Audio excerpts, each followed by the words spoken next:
The Lakers are playing against the Sacramento Kings tonight in Sacramento. I want to talk a little bit about that game, and I also want to talk about the comments you guys have made on Instagram in regards to trade ideas, names that have been centered around the Los Angeles Lakers, because the comments you guys have made were really, really interesting and also really, really good. But before I do, Lakers Talk Daily is presented by Pechanga Resort Casino. Play your perfect combination at Pechanga Resort Casino, the official Native American resort and casino of the Los Angeles Lakers. Skip the traffic. Head on over to Pechanga Resort Casino just off the I-15 in Temecula. Visit pechanga.com or call 888-PECHANGA for reservations and for more information. Last episode, I talked about names that have been centered around the Lakers. I gave you guys a list of players who could be potential targets for the Lakers and who could also be a great fit for the Lakers. That video is out now. You guys can check it out on ESPN Los Angeles on the YouTube channel. But I want to read some of these comments. Let's start off with number one. Daniel Flores says, new GM and a good center so AD can play the power forward. AD can move to the 4. We understand that AD has success. The Lakers have had success in the past when Anthony Davis was playing at the 4, and they had solidified big men. And those big men obviously were JaVale McGee and Dwight Howard, that Lakers team who will end up winning the bubble championship.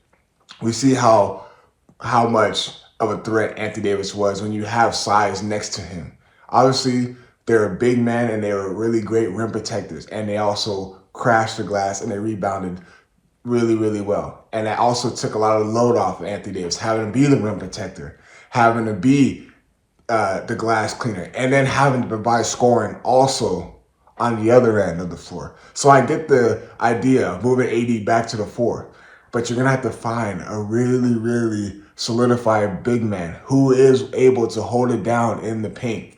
Because the way this NBA is, big men are now starting to bring the ball up as well. So you got to be able to have a big man who can also slide his feet in the perimeter. So that's why the Lakers made that change of putting Anthony Davis in the 5. In my belief, is because the way this game is, you got centers like Jokic, you got centers like Embiid, you got centers like, I'm just throwing another name out there, Brook Lopez, who are able to stretch the floor out. But also the two guys I mentioned as far as Jokic and Embiid, they also able to create their own shot. So Anthony Davis is a perfect player to match up with those guys, even though Jokic has had success in AD, especially in the playoffs. However, that's why the Lakers have made that change, in my belief, is because when this game, how the threes are, a lot more three-pointers are attempted, and these big men are a lot more skilled. A lot of them have guard play to them and able to create their own shot and take big men off the dribble. You're going to need a big man. If you want to try to move Anthony Davis to the 4, you got to have a guy who is able to move his feet in the perimeter as well, because we've seen what the Lakers do defensively, especially in this J.J. Redick coaching system. They love to switch. They love to switch. I'm not against that. I'm not against that move at all, Daniel Flores. I respect Anthony Davis at the 4. He started his career off at the 4 because he's always aligned with another solidified big man. So the Lakers were to do that, you got to make a move in regards to someone who is able to do all those things. So I love that comment.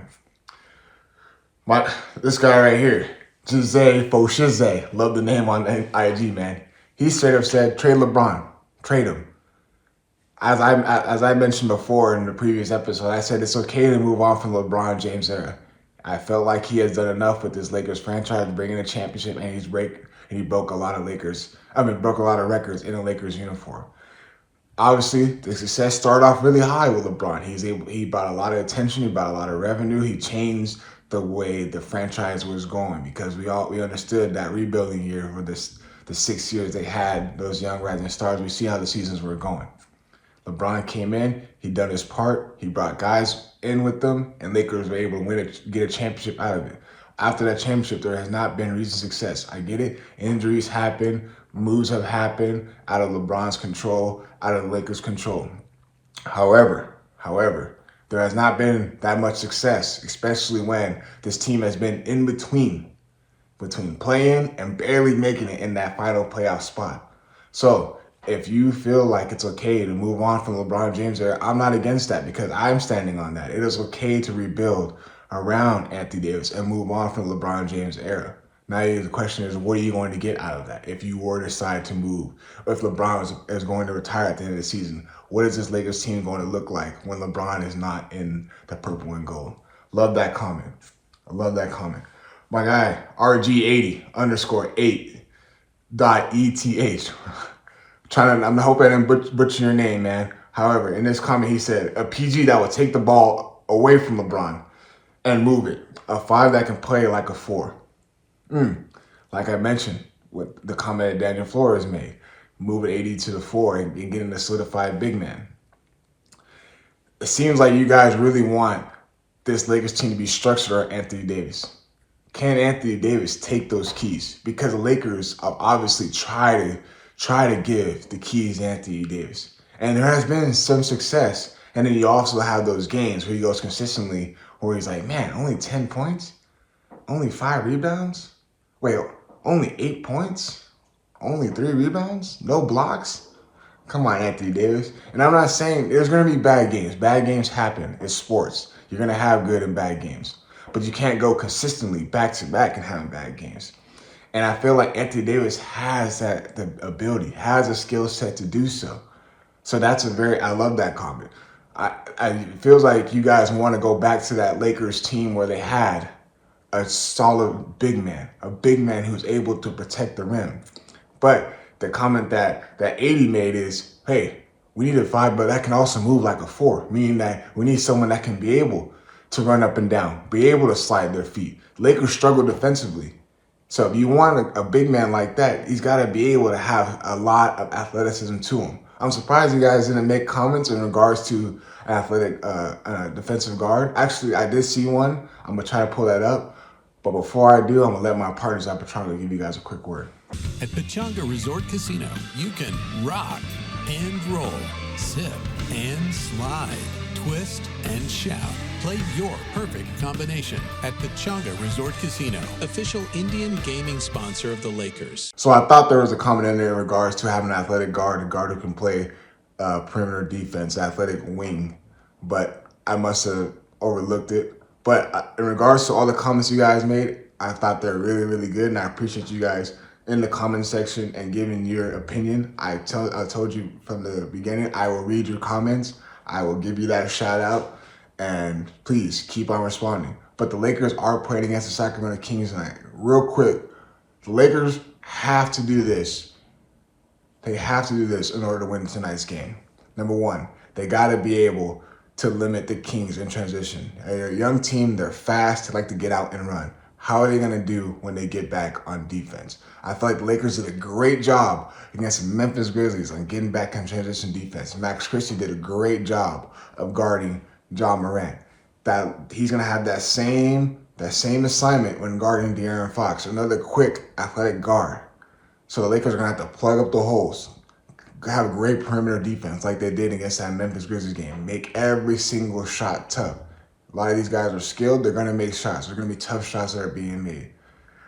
But if you can limit the paint touches, limit guards getting into the paint, because De'Aaron Fox loves to get in the paint and get fouled. So Lakers cannot afford to get in foul trouble in this game.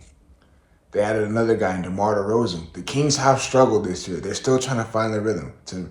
Adding DeRozan, they're trying to find that mix and who they can go to and who not to go to when it comes down the stretch. So I love to see the Lakers, seeing how small the Kings are. They got to be able to get in the paint at will. Get in the paint at will. This is the Anthony Davis and Sabonis matchup. We know how the two match up. Sabonis has had a lot of success on Anthony Davis. Anthony Davis has to turn that narrative tonight. Dominate the paint. Get in there at will. Go to work on Domantas Sabonis. He's not a great perimeter threat. He's not going to be able, he doesn't really slide his feet well, I feel like, in regards to the perimeter. So Anthony Davis needs to utilize his size, because on the other end, Sabonis is doing the same thing. He's getting to attack at will. He's putting his shoulder in the 80's chest and getting fouled and getting to the paint at will. So Anthony Davis has to be able to have resistance on the defensive end, but also he's going to have to do work on the offensive end. And another thing, take good shots. Take smart shots. It's okay to run your offense all the way through. It is okay to run your offense all the way through. So get back in transition defense. Have great perimeter defense. Anthony Davis has to do work. Change that narrative. And Lakers got to win the rebounding battle. Appreciate you guys tuning in as always. And I will talk to you guys tomorrow. Peace.